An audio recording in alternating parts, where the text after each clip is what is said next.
बात करते हैं सोलिटरी थायराइड नोड्यूल के important note short long question भी आता है यार इसके ऊपर। ठीक है, तो सबसे पहले तो इंट्रोडक्शन डेफिनेशन की बात करते हैं कि होता क्या है सोलिटरी थायराइड नोड्यूल। एक सिंगल नोड्यूल है जो कि पाल्पेबल होता है, फिर रेडियोलॉजिकली डिस्टेंट होता है यार रेस्ट ऑफ द ग्लैंड से।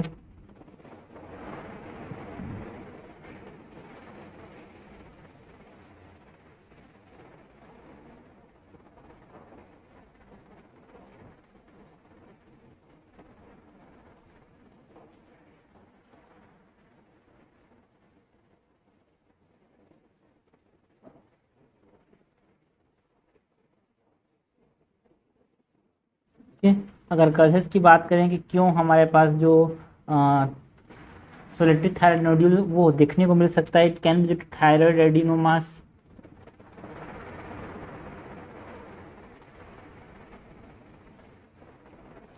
है ना। हमारे पास कार्सिनोमा की वजह से भी देखने को मिल सकता है थायराइड के अंदर, जो कि पेपिलरी कार्सिनोमा भी हो सकता है, पेपिलरी नेचर का, फॉलिकुलर मेडुलरी भी हो सकता है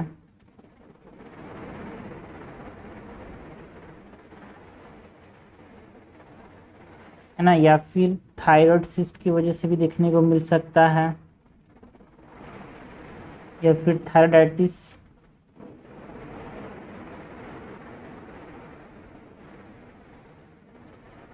ये तो हमने कॉजेज की बात करी सोलिटरी थायराइड नोड्यूल की। नाउ क्लिनिकल फीचर से अगर हम बात करें तो यहाँ पे हमारे पास एक सिंगल नोड्यूल देखने को मिलता है यार, है ना, जो कि कैसा होगा, इसका नेचर कैसा होगा, स्मूथ होता है या फिर फॉर्म भी हो सकता है। जो कॉमन साइट है जहाँ पे हमारे पास सोलिटरी थायराइड नोड्यूल जनरली देखने को मिलता है, it is around the Thomas या फिर लेटरल लूप ऑफ थायराइड। दूसरा हमारे पास नोड्यूल देखने को मिलेगा जिसकी वजह से ट्रेकिया जो है अपोजिट साइड की तरफ डिविएट हुआ था, इसको हम बोलते हैं trail sign. So tracheal deviation to tracheal deposition to opposite side, इसको हम क्या बोलते हैं, ट्रेल साइन बोलते हैं। नाउ इन्वेस्टिगेशन मैनेजमेंट की अगर हम बात करें तो इन्वेस्टिगेशन और मैनेजमेंट साथ साथ कराएंगे भाई। इन्वेस्टिगेट करेंगे फिर डिसीज़ को ट्रीट करेंगे। सो सबसे पहले थायराइड फंक्शन टेस्ट कराएंगे यहाँ पे।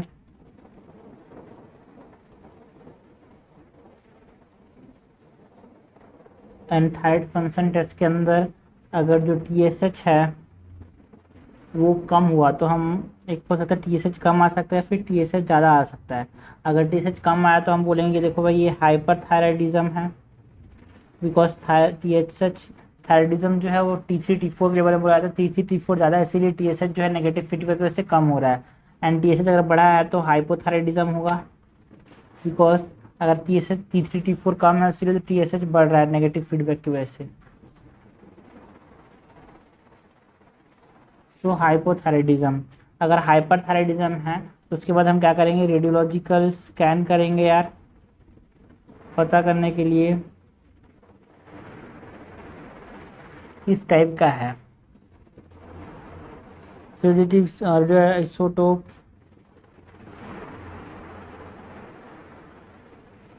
स्कैन करेंगे आयोडीन 131। यहाँ पे 3 तरह के केसेस हमको देखने को मिल सकता है यार।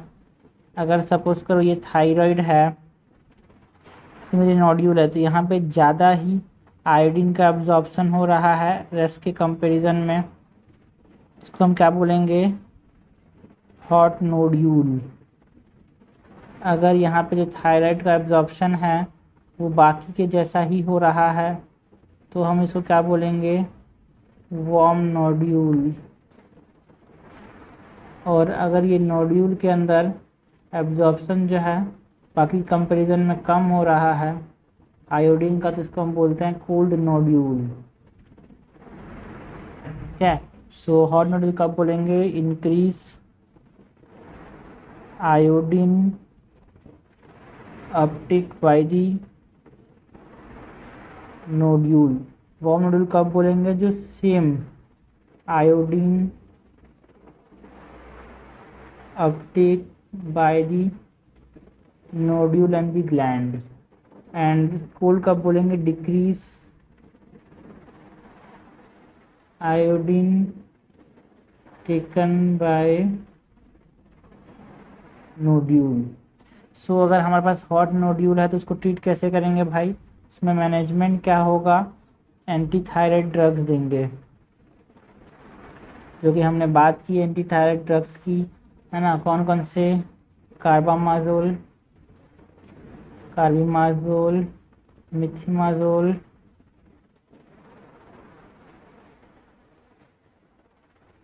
Propyl, thiouracil. ओके, तो ये क्या पहला हमने देखा thyroid function test and radiological isotope scan. उसके बाद हम क्या करा सकते हैं? यूएसजी भी करा सकते हैं यार।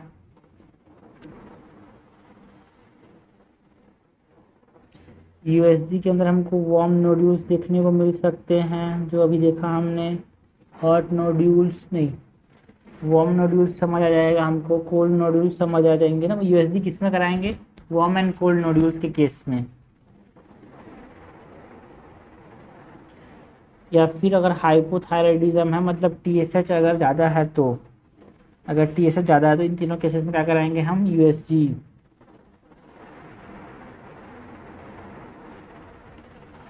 तो अगर यूएसजी हमने कराया और नोड्यूल का अगर साइज जो है मोर देन 1 सेंटीमीटर साइज अगर देखने को मिल रहा है तो फाइन नीडल एस्पिरेशन साइटोलॉजी कराएंगे, एफएनएसी।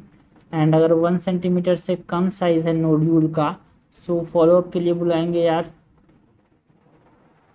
है ना। बट अगर thyroid, but if history of thyroid tumour है या फिर लिम्फ नोड इन्वॉल्वमेंट है या फिर रेडिएशन एक्सपोजर है, तो इन केसेस में भी क्या कराएंगे? एफएनएसी कराएंगे यार, ठीक है।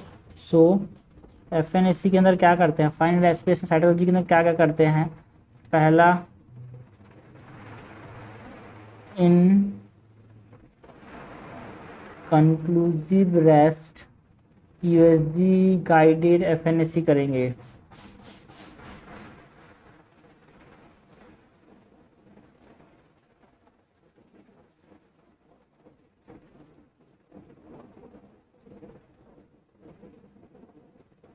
बिनाइन लीजन्स के अंदर पता करना होगा ये सिस्टिक है कि सॉलिड है।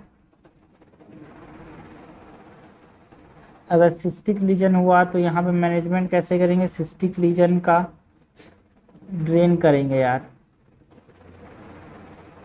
मैक्सिमम कितना टाइम? 3 टाइम्स। अगर इम्प्रूवमेंट नहीं होता तो सर्जरी करेंगे, जिसमें सर्जरी में क्या करेंगे? हेमिथाइडेक्टोमी।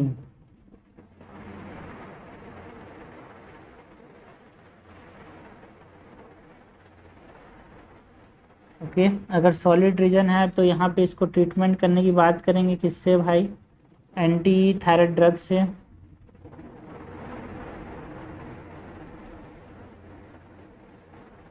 बट फिर भी इम्प्रूव नहीं हुआ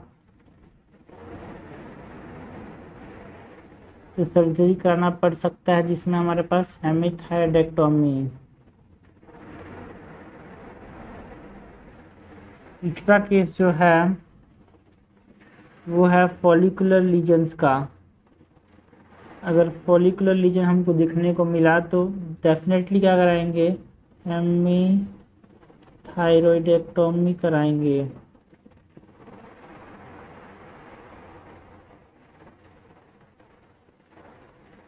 एंड इसको किसके लिए सेंड करेंगे? Send for histopathological examination.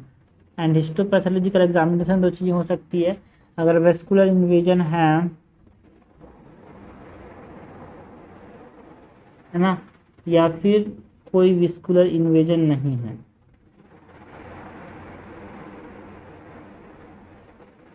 अगर विस्कुलर इन्वेजन है सो सर्जरी करना पड़ेगा यार, टोटल थायरॉइडेक्टोमी।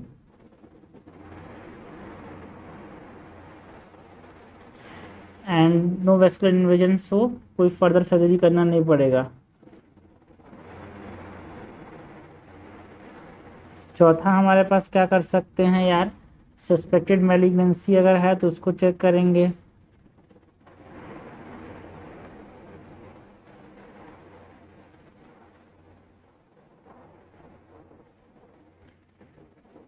अगर मैलिग्नेंसी कंफर्म हो गया है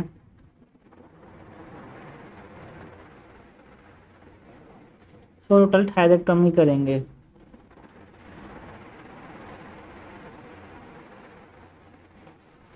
So this is all about what? This is all about investigation, management, clinical features, causes and definition or regarding what is solitary thyroid nodule. Important topic है ये।